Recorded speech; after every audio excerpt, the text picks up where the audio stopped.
Good morning, everybody. I'm going to teach you a little bit about my idea of the Mediterranean Sea and the Roman Empire as a donut.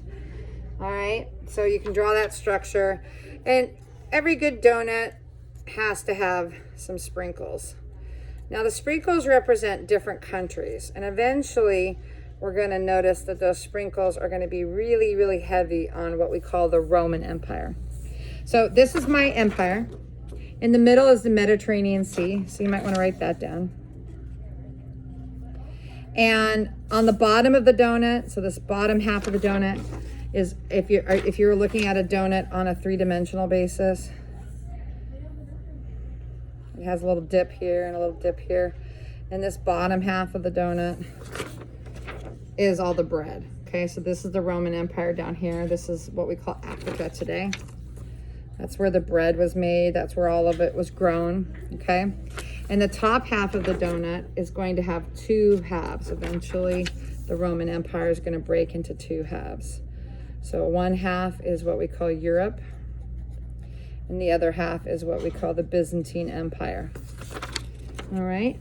So you're going to divide this donut in half. And everything on this side is the Byzantine Empire.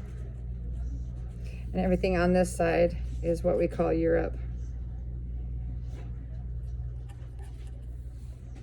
But the Mediterranean Sea in the middle was controlled, and everything around the Mediterranean was controlled by the Roman Empire. Eventually, though, they divide the Roman Empire into two parts. And this part is the Eastern Roman Empire, and this is the Western Roman Empire. The Eastern Roman Empire then continues for another 2,000 years. The African portion of this diagram is going to eventually fall to other empires, and eventually we're going to learn about the Islamic empires. Europe is going to fall into lots of little sprinkles. Those sprinkles are going to become specific countries like England, France, Germany. Okay. And those little areas that we call countries today are actually going to be even smaller. So England will have multiple lords, and it will have multiple kings. And Germany will have multiple princes. So just think of sprinkles as all the little countries of Europe. The bottom of the donut is the bread, and the side of this donut, this side is going to be the Byzantine Empire. Hope that helps you.